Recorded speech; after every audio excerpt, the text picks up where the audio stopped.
Nah, ini yang agak berat ini Bapak dan Ibu, yaitu konsistensi menulis. Jadi di awal mungkin kita semangat untuk menulis, kita punya karya, kita punya ide, tulisan dummy di dalam laptop kita itu banyak. Tapi pada akhirnya tulisan tersebut nggak selesai. Kenapa? Ya karena konsistensinya.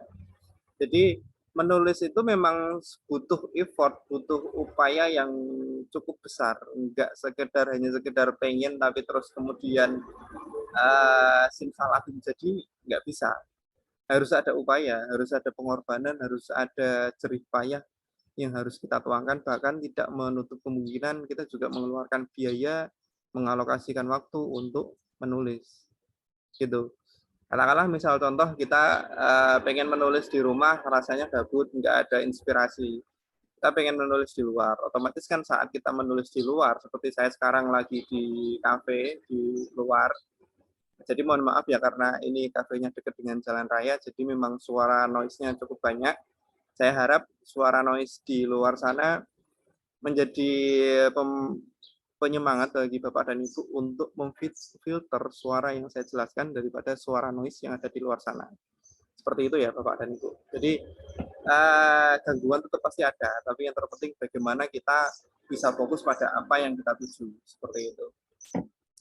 Kembali ke konsistensi itu tadi ya. Jadi kalau menurut saya pribadi, beberapa konsistensi yang biasanya membuat saya konsisten untuk menulis, membuat saya untuk selalu semangat untuk menulis. Yang pertama adalah membulatkan tekad dulu. Jadi kalau kita sudah punya tekad yang bulat, kemudian niat yang kuat, maka mau sesusah payah apapun ya kita akan menulis.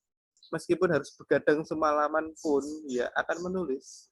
Meskipun nggak ada waktu untuk mengalokasikan ya harus cari selo-selo waktu dalam 24 jam ada berapa jam atau berapa menit yang harus kita alokasikan untuk menulis itu harus. Kalau kita sudah membulatkan tekad dan juga niat kita. Kalau kita benar-benar niat, pasti ada jalan. Pasti. Tinggal kitanya mau berusaha sejauh mana, kan seperti itu. Nah, terus ini juga poin yang penting Bapak dan Ibu. Jadi kadangkala kita merasa terlalu bersemangat dan saat kita grafiknya sedikit menurun, kadang kita merasa kok aku nggak produktif lagi ya, kok aku menulisnya nggak semangat lagi ya, nggak seperti itu Bapak Ibu. Jadi yang namanya semangat itu juga naik turun ya, padam pasang surut ya. Jadi kalau semangat kita kalau kita pompa untuk selalu membara terus, pada akhirnya kita sendiri yang akan kewalahan. Jadi menulis itu harus dinikmati, harus enjoy, harus bisa menikmati momennya. Oh, ini waktunya aku bisa cepat, maka genjot tulisannya sampai segera selesai. Oh, ini momentumnya aku baru ada banyak tugas yang nggak bisa ditinggalin. Oke, intensitas menulisnya diturunkan dulu nggak apa-apa. Slow boleh, tapi berhenti jangan. Gitu Bapak dan Ibu. Jadi semangat Bapak dan Ibu dalam menulis ini juga perlu diatur ya. Jangan terlalu over, terlalu bersemangat yang pada akhirnya kita sendiri kewalahan mengikuti semangat tersebut. Juga jangan terlalu down hingga pada akhirnya semangat tersebut padam. Seperti itu. Terus kadangkala saat kita menulis mungkin karena terlalu banyak tugas di luar sana, punya banyak tanggung jawab di sekolah, di instansi Bapak dan Ibu tempat bekerja, otomatis fisik kita kan juga terbatas ya kekuatannya yang nggak bisa serta-merta punya kekuatan yang super power, nggak ada batasnya, nggak ada. Kita manusia yang fana, kita punya batas limit diri kita masing-masing. Jadi saat kita sedang sedang capek atau sedang moodnya nggak nyaman, ya rehat dulu nggak apa-apa. Rehat dulu boleh. Yang terpenting jangan mundur. Kadang kan kita saat rehat, ya sudahlah rehatnya seminggu, 2 minggu, kadang rehat sebulan, kadang rehat setahun. Rehat selamanya dan nggak pernah menulis lagi. Nah ini yang jangan ya Bapak dan Ibu. Rehat tuh boleh, sejam 2 jam, sehari 2 hari boleh. Tapi jangan mundur.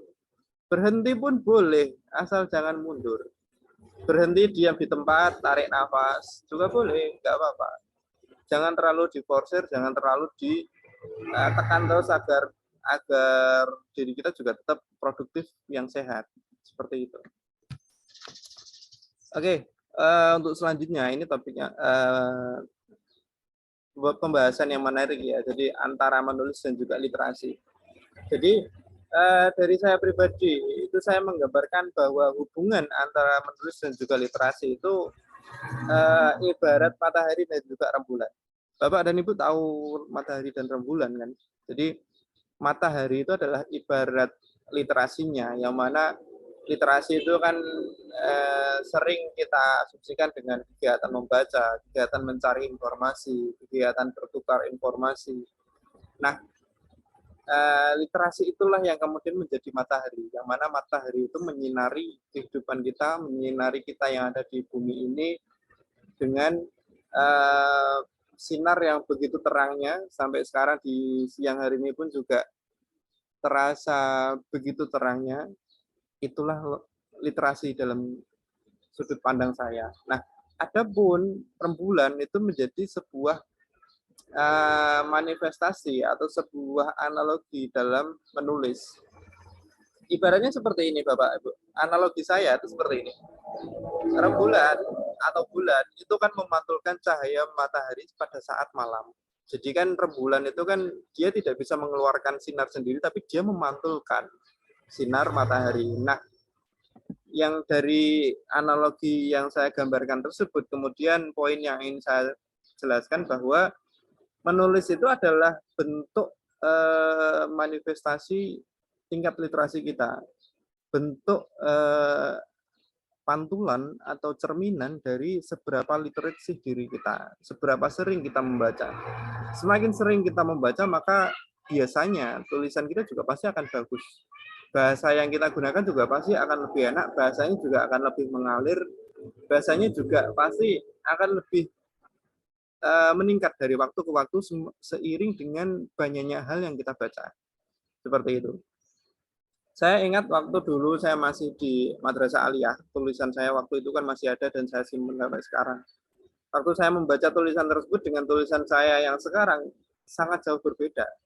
Dari segi bentuk paragrafnya, terus kemudian topik pembahasannya, kalimat utama dan juga kalimat penjelasnya, kemudian antara satu paragraf dengan paragraf yang lain, itu bentuknya jauh berbeda. Ya karena itu tadi, karena dari sejak saya aliyah sampai saya kuliah dan sampai lulus sekarang ini kan banyak sekali literatur, banyak sekali buku dan juga wawasan yang saya pelajari. Nah dari situ kan kelihatan bahwa menulis tulisan yang saya buat itu mencerminkan oh seberapa banyak sih tingkat saya membaca dan seperti itu.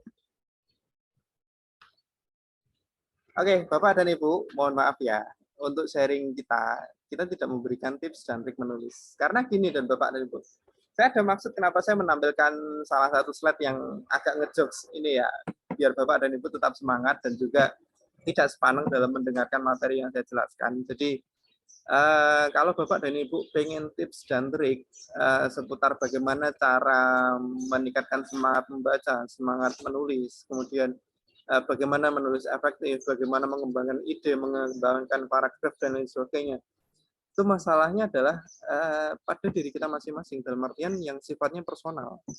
Jadi kalau misalkan saya menyampaikan tips dan trik, bisa jadi tips tersebut bermanfaat bagi saya, tapi belum tentu bermanfaat untuk Bapak dan Ibu. Belum tentu Bapak dan Ibu cocok dengan tips dan trik yang saya tawarkan. Jadi kalau misalkan Bapak dan Ibu pengen tahu tips dan triknya lebih lanjut, bisa dikonsultasikan dengan kami atau dari tim Pusaka Tunggal, nanti akan kita jadwalkan untuk konsultasi. Kira-kira bagaimana agar Bapak dan Ibu bisa aktif menulis dan juga menulis dengan lebih efektif dan juga lebih menyenangkan. Seperti itu ya. Oke, terakhir sebelum saya tutup, ini saya ada beberapa poin pertanyaan yang sudah masuk dalam form dan ini akan saya coba jawab secara langsung ya. Yang pertama, tips membangkitkan semangat menulis serta menulis yang inspiratif dan menarik itu seperti apa? Nah, di awal tadi sudah saya jelaskan. Semangat menulis itu tergantung pada diri kita sendiri, bagaimana tekad kita dan niat kita seberapa besar, seberapa bulat tekad dan juga niat kita. Kalau kita punya tekad dan niat yang bulat, punya tujuan, dan memahami bahwa menulis itu punya makna yang berarti bagi kita, maka pasti kita akan punya semangat untuk menulis. Seperti itu ya. Terus yang kedua, apa tips utama dalam memulai menulis? Kemudian syarat jadi penulis apa? Apakah mesti menguasai tata bahasa Indonesia, tanda huruf, tanda baca, dan lain sebagainya? Kalau menurut saya, penulis itu sebuah status yang sangat umum ya. Jadi mau tergantung persepsi kita, apakah orang yang sudah menerbitkan bukunya baru kita asumsikan sebagai penulis, bisa juga.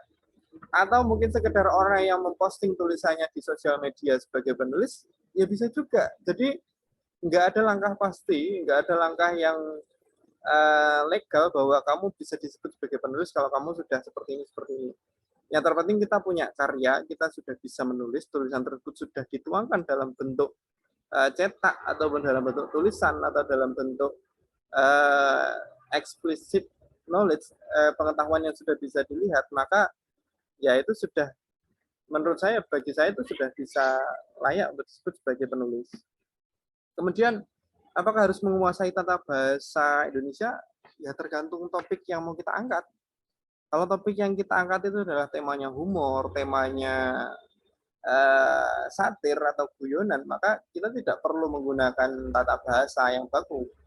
Tapi kalau tulisan yang mau kita buat adalah tulisan ilmiah untuk kepentingan penelitian, akademik, skripsi, tesis, dan lain sebagainya, maka ya kita harus paham dengan dasar-dasar tata bahasa dan juga penulisan yang benar. Seperti penulisan titik, koma, terus kemudian spasi, tanda petik, tanda kurung, dan lain sebagainya. Juga harus mengetahui metode pengutipan. Nah, ini juga berkaitan dengan soal nomor 5 ya, kiat menghindari plagiasi. Kalau kita pengen terhindar dari plagiasi, ya kita harus paham dengan metode pengutipan, teknik-teknik pengutipan, dan lain sebagainya. Seperti itu. Terus, apa yang harus dituliskan pustakawan sesuai profesinya? Kalau menurut saya begini, menulis itu kan sebuah hal yang sifatnya umum ya. Jadi, pustakawan itu adalah profesi, sedangkan menulis itu adalah umum. Jadi kalau misalkan kita sebagai pustakawan ingin menulis tentang perpustakaan, ya boleh. Kalau kita sebagai pustakawan ingin menulis tentang hal-hal lain, mungkin seputar otomotif, ya boleh juga. Jadi menulis itu tergantung pada apa yang kita kuasai dan apa yang kita minati. Kalau contoh misal, karena saya suka dengan bidang ilmiah, maka tulisan yang saya hasilkan sebagian besar mengarah pada tujuan akademik dan juga penelitian ilmiah. Seperti itu. Jadi nggak harus sesuai dengan, nggak harus linear dengan profesinya, seperti itu. Terus pertanyaan yang keempat, mohon dijelaskan inovasi dan strategi baru dalam mendampingi peserta didik berliterasi. Untuk pertanyaan yang poin keempat ini, sebetulnya mengarah pada konsultasi ya. Jadi permasalahan atau kendala yang Bapak atau Ibu alami di lapangan itu kan nggak sama dengan tiap-tiap sekolah. Jadi kita harus mendalami dulu problem atau kendala yang ada di lapangan di tempat Bapak dan Ibu bekerja itu seperti apa. Setelah itu nanti baru bisa kita kasih arahan. Nah, adapun untuk inovasi, sebetulnya media apapun, sarana apapun sebetulnya bisa. Dan salah satu hal yang menarik dari perpustakaan yang kadang seringkali kita abaikan adalah bahwa perpustakaan itu fleksibel. Dalam artian segala sesuatu yang terpenting menunjang siswa ataupun pemustaka untuk datang ke perpustakaan, maka itu sah atau boleh. Kayak contoh misal gini, kadang ada perpustakaan yang menerapkan di perpustakaan nggak boleh gojek, di perpustakaan nggak boleh guyon. Padahal saat anak didik atau siswa itu guyon di perpustakaan, mereka senang. Nah, dengan melarang mereka guyon di perpustakaan, kan otomatis melarang mereka untuk datang ke perpustakaan juga. Iya enggak? Nah, jadi akan lebih bijak kalau misal area bermain di dalam perpustakaan itu ada sendiri, area membaca itu juga ada sendiri. Jadi tidak akan terganggu orang-orang yang lebih suka membaca dalam keadaan tenang atau orang-orang yang membawa anak-anaknya di perpustakaan atau anak-anak kecil yang datang ke perpustakaan itu juga punya tempatnya sendiri-sendiri seperti itu. Seperti itu ya. Jadi untuk inovasi sebetulnya segala inovasi itu boleh. Yang terpenting kita punya niat untuk menghadirkan pustaka ke dalam perpustakaan. Nah, itu yang harusnya kita prioritaskan terlebih dahulu. Oke, pertanyaan nomor 5 tadi sudah. Terus kemudian poin ke-6, bagaimana sistematika penulisan non-fiksi? Kalau penulisan non-fiksi sebetulnya tergantung pada tulisan ilmiah yang akan kita buat. Apakah itu berupa artikel, apakah itu berupa skripsi, apakah itu berupa tesis, ataukah berupa jurnal. Kan masing-masing punya template-nya masing-masing, punya acuannya masing-masing. Jadi sistematika ini disesuaikan dengan aturan pada masing-masing instansi. Mungkin Bapak atau Ibu bisa menanyakan pada instansi tempat bekerjanya atau tempat mau menerbitkan jurnalnya, draft apa itu template-nya seperti apa. Nanti mengikuti draft dari tempat yang bersangkutan. Seperti itu. Terus yang ketujuh, apakah pegiat literasi harus menulis? Menurut Bapak dan Ibu bagaimana? Apakah kita sebagai pegiat literasi harus menulis? Monggo silakan dijawab bareng-bareng, kita diskusi. Nanti habis ini juga akan disambung oleh Kak Dewi terkait dengan materi pengalaman Kak Dewi dalam membuat tulisan ilmiah. Dari saya cukup seperti itu. Saya kembalikan lagi ke moderator. Pada Kak Lia, saya persilakan.